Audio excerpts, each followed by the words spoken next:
Bonjour.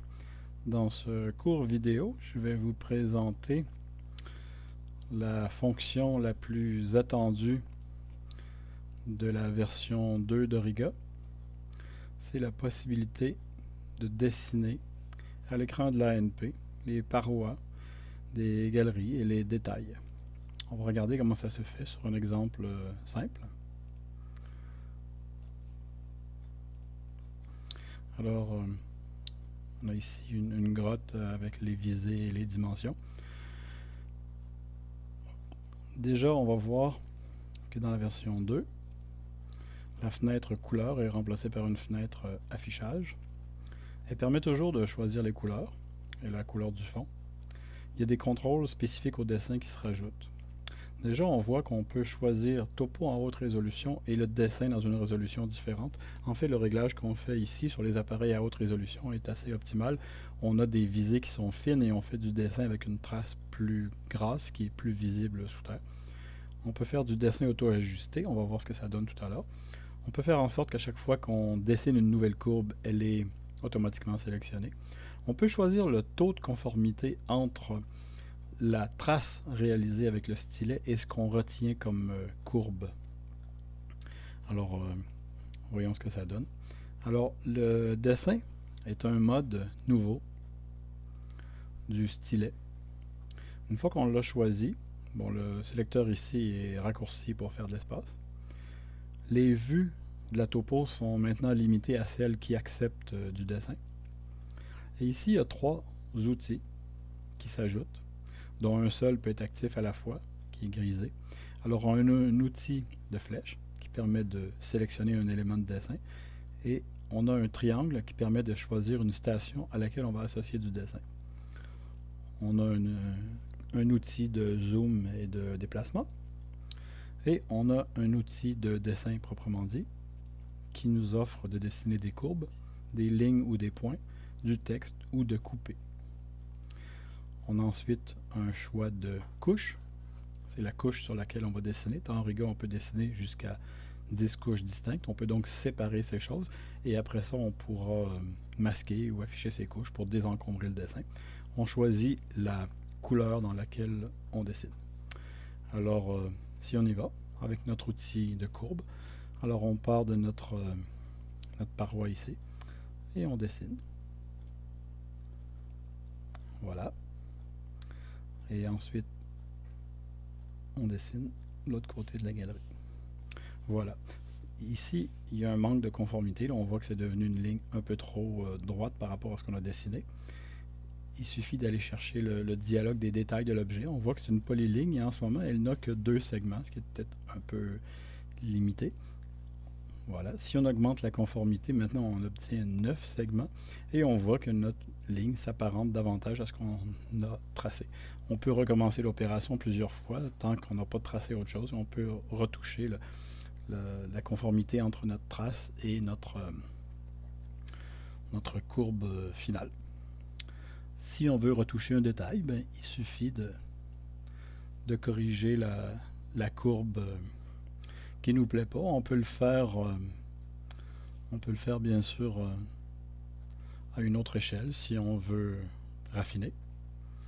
Si on est allé trop loin, par exemple ici, on choisit notre courbe, on peut aller prendre l'outil ciseau et couper le petit bout qu'on trouve qui dépasse. Auriga sélectionne automatiquement la petite portion et on peut la supprimer. Si on s'est trompé, on peut annuler et on peut refaire l'opération. On peut toujours annuler et refaire la dernière opération. Pourquoi on dessinerait seulement une courte section comme ça plutôt que de commencer à dessiner toute la grotte d'un coup? C'est pour profiter de la capacité d'avoir du dessin auto-ajusté.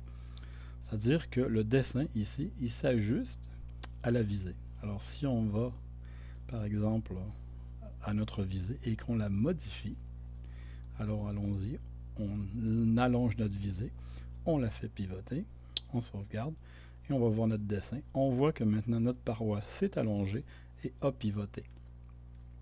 Donc le dessin dans Auriga peut suivre dans une certaine mesure les changements qui affectent les visées. Et ça va notamment être très utile si on ferme les boucles, le dessin va continuer de garder son sens. Alors on a vu rapidement ce que ça donne. Alors je vous ai expliqué qu'on avait des couches de dessin. Par exemple, supposons qu'on a un lac qui traverse la grotte. On peut choisir la couche haut. Ces couches-là, on peut voir comment on les change.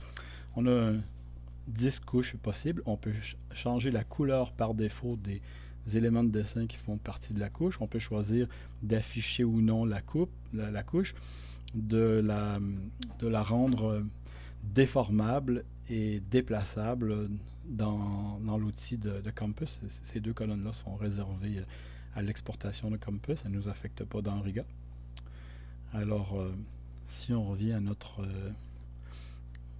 grotte ici, par exemple, on pourrait vouloir dessiner un lac. Alors, supposons que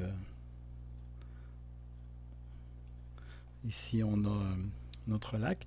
Cette fois-ci, si on regarde de quoi il s'agit, Auriga nous a tracé un polygone, c'est-à-dire qu'il a détecté qu'on a fait une polyligne, mais fermée sur elle-même. Voilà. On peut la désélectionner pour ne pas la modifier. Et là, on peut tracer les lignes de notre lac. Évidemment, ici, on fait du dessin rapide. C'est conçu pour être utilisé sous terre. Ça n'a pas la qualité de la topo finale qu'on pourra toujours refaire. En réalité, ce dessin-là, il est exportable et dans le logiciel à la maison, on pourra retoucher les choses. Auriga se comporte en fait comme un crayon et un papier, c'est-à-dire qu'il n'y a pas de liste de symboles, de remplissage ou de choses comme ça. On dessine comme avec un crayon et comme on l'a vu tout à l'heure, la gomme est automatique. Si on modifie une courbe, elle se corrige automatiquement. Alors, on peut bien sûr rajouter du texte. Ici, on pourrait mettre la profondeur de l'eau. On pourrait trouver que la couleur pour cet élément-là serait plus jolie en noir. Voilà. Alors, je pense que ça vous donne déjà une bonne idée des possibilités de l'outil. En fait, on peut dessiner très facilement et assez rapidement, bien sûr avec l'avantage d'avoir ici les visées comme repère, ce qu'on n'a pas dans un carnet topo, à moins de les tracer une par une. Ici, le logiciel nous le fait. Donc, on a vu le dessin, les courbes, les lignes, le texte, les possibilités de changer la couleur d'un objet, toujours on peut défaire. Allons voir maintenant, dernière chose que je vais vous montrer, le dessin en section. Ici, on a la section à la station 2. En fait, on a pris des mesures radiantes. On va enlever le remplissage pour bien voir et on va enlever l'affichage des parois. Voilà. Alors ici, ce qu'on voit, ce sont nos mesures radiantes ainsi que la mesure haut et droite. Alors, il y a un outil qui s'ajoute en mode section, c'est l'outil de section, qui nous produit automatiquement un polygone qui fait le contour des radiantes et des dimensions. Ce polygone-là, il est bien sûr éditable. Par exemple, ici, on a dû prendre une mesure très courte. On pourrait sûrement corriger ça. Voilà.